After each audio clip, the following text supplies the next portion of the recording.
Good morning student. आज हम पढ़ रहे हैं क्लास 12 के इकोनॉमिक्स के अंदर चैप्टर मुद्रा, मनी, अर्थ, कार्य एवं महत्व, मीनिंग, फंक्शन एंड इम्पोर्टेंस।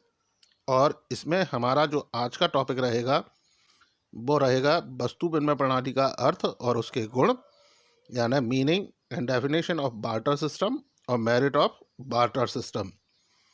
तो हम स्टार्ट करते हैं बार्टर सिस्टम के मीनिंग और डेफिनेशन से। तो जो वस्तु विनिमय है या जो बार्टर सिस्टम है उसका मीनिंग होता है मुद्रा का प्रयोग किए बिना किसी एक वस्तु का किसी अन्य वस्तु के साथ प्रत्यक्ष विनिमय करने की क्रिया को वस्तु विनिमय कहते हैं।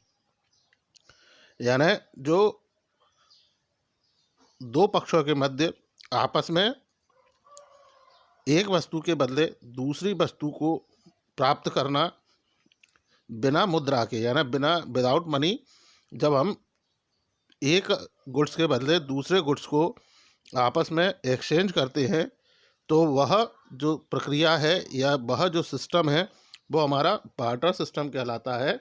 यानी bartering is the direct exchange of good with another goods without the use of money. जैसे इसको हम एक एग्जांपल के रूप में समझ सकते हैं कि जैसे मान लीजिए दो व्यक्ति हैं, एक सोहन और मोहन। तो सोहन के पास उसकी आवश्यकता से अधिक गेहूं है और उसे चावल की आवश्यकता है, जबकि मोहन के पास आवश्यकता से अधिक चावल है और उसके पास गेहूं की उसे आवश्यकता है।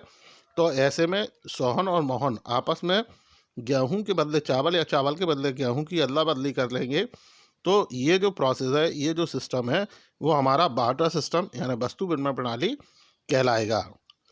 अब हम इसकी परिभाषा की बात करते हैं। प्रोफेसर थॉमस के शब्दों में एक वस्तु से दूसरी वस्तु के प्रत्यक्ष आदान प्रदान को ही वस्तु विनिमय कहते हैं। तो जो थॉमस हैं उन्होंने भी यही कहा कि जो वस्तुओं की प्रत्यक्ष रूप से, यानी प्रत्यक्ष यानी डायरेक्ट फॉर्म में, जब हम आमने सामने एक दूसरे व्यक्ति अपनी कम आवश्यकता वाली वस्तु के बदले जब अधिक आवश्यकता वाली वस्तु को बदलते हैं तो वो बार्टर सिस्टम, वो हमारा वस्तु विनिमय प्रणाली कहलाता है। अब हम बात करते हैं वस्तु विनिमय प्रणाली के गुणों की। विनिमय वह आधारशिला है जिस पर संपूर्ण समाज की अर्थव्यवस्था खड़ी होती है। वस्तु विनिमय प्रणाली के प्रमुख गुण निम्नलिखित हैं। इनमें पहला है अधिकतम संतुष्टि, दूसरा है राष्ट्रीय आय में वृद्धि, तीसरा है संपर्क एवं सहयोग, चौथा है दासता से मुक्ति, पांचवा है आर्थिक समानता और छठवां है राष्ट्रीय एकता का विकास। तो हम स्टार्ट करते हैं पहले पॉइंट से। अधिकतम संतुष्टि यानी मैक्सिमम सेटिस्फैक्शन। वस्तु विनिमय में मनुष्य अपनी कम आवश्यकता वाली वस्तु के बदले अधिक आवश्यकता वाली वस्तु को प्राप्त करता है, इस प्रकार उसे अधिकतम संतुष्टि प्राप्त होती है। तो इसमें जो बार्टर सिस्टम होता है उसमें जो मनुष्य है, जो व्यक्ति है, वो अपनी कम नीड वाली वस्तुओं को अपनी ज़्यादा नीड वाली वस्तुओं से एक्सचेंज करता है। तो ऐसी कंडीशन में जब उसे उसकी कम आवश्यकता की वस्तु मिल जाती है, कम आवश्यकता की वस्तु के बदले अधिक आवश्यकता वाली वस्तु जब मिल जाती है तो उसे जो सेटिस्फैक्शन मिलता है, उसे वो सेटिस्फैक्शन उसका मैक्सिमम सेटिस्फैक्शन होता है। अधिकतम उसे लाभ मिलते हैं या अधिकतम उसे संतुष्टि प्राप्त होती है।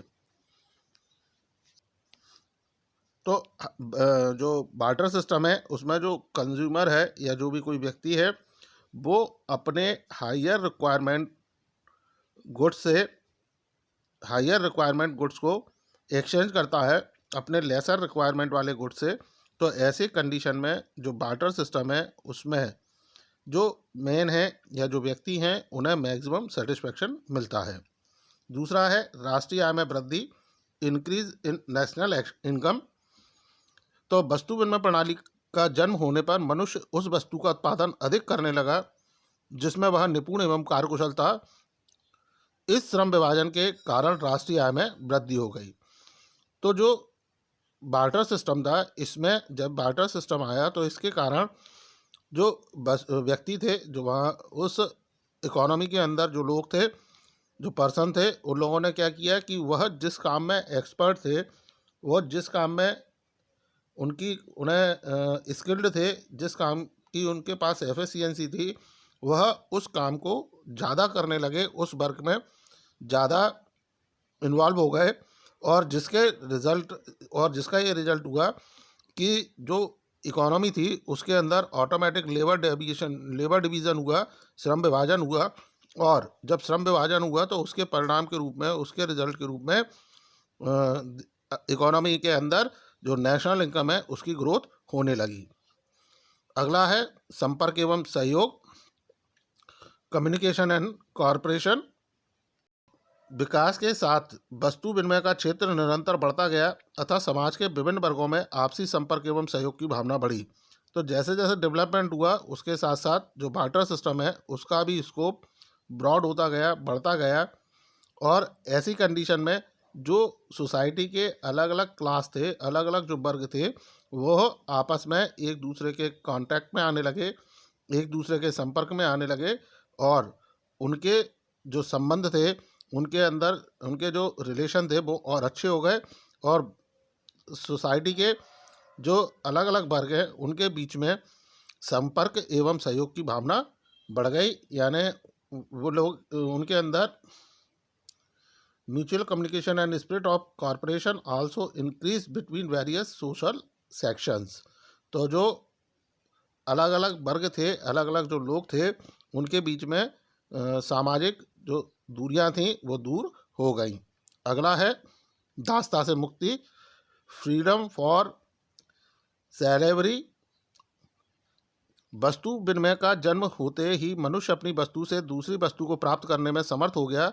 उसे किसी एक की ही इच्छा पर निर्भर रहने की आवश्यकता नहीं थी। तो इसमें जब बार्टर सिस्टम जब इकोनॉमी के अंदर आया, अर्थव्यवस्था के अंदर बार्टर सिस्टम का उदय हुआ, तो उसके कारण मनुष्य अपनी वस्तु से दूसरी वस्तु को प्राप्त करने में समर्थ हो गया, यानी वह एक दूसरे की वस्तुएं आपस में एक्सचेंज करने में समर्थ हो गया, और उसे किसी एक की इच्छा पर निर्भर रहने की आवश्यकता नहीं रही, यानी वह किसी एक के ऊपर डिपेंड नहीं रहा। उसे किसी एक के ऊपर डिपेंड रहने की ज़रूरत नहीं थी, क्योंकि वह कई तरह की वस्तुओं का निर्माण कर रहे थे, और जिससे वे अपनी आवश्यकता की वस्तुओं को उनको बदल सकते थे, विनिमय कर सकते थे। अगला है आर्थिक समानता, इकोनॉमिक इक्वलिटी। इस प्रणाली में धन संचय के अभाव में समाज में लोग अधिक अमीर नहीं हो पाते, अतः आर्थिक समानता बनी रहती है। यानी जो बार्टर सिस्टम है उसमें जो भी बिजनेस होता था, जो भी एक्सचेंज होता था, सब गुड्स के बदले गुड्स के रूप में ही होता था। वस्तु के बदले वस्तु को ही हमें आदान प्रदान करना होता था। और ऐसी स्थिति में जो धन था उसकी तो कोई बात ही नहीं थी, यानी धन संचय की, यानी जो हम पैसा इकट्ठा करते हैं उसकी तो कहीं कोई बात ही नहीं हो पाई। और ऐसे में जब किसी के पास पैसा था ही नहीं, सब अपनी आवश्यकता की वस्तुओं को एक दूसरे से बदल रहे थे, तो ऐसी स्थिति में जो अर्थव्यवस्था है या जो समाज था, सोसाइटी थी, उसके अंदर सभी इकोनॉमी रूप से इक्वल हो गए, आर्थिक समान हो गए। अगला है राष्ट्रीय एकता का विकास। वस्तु विनिमय में सामाजिकता की भावना बढ़ने के कारण राष्ट्रीय एकता का विकास होने लगा। तो जैसे जैसे वस्तु विनिमय बढ़ा या वस्तु विनिमय में इंक्रीज हुआ, वो बार्टर सिस्टम जैसे जैसे हमारा बढ़ने लगा, इंक्रीज होने लगा, उसके साथ साथ जो वहाँ के लोग थे, सोसाइटी के जो लोग थे, उनके अंदर सोशलिज्म की फीलिंग बढ़ने लगी। क्यों बढ़ने लगी? क्योंकि सभी एक दूसरे के ऊपर निर्भर थे वहाँ। अगर हमें अपनी वस्तु के बदले दूसरी वस्तु चाहिए, तो अगर हमारे दूसरे व्यक्ति से संबंध अच्छे होंगे तभी वह हमें अपनी वस्तु देगा।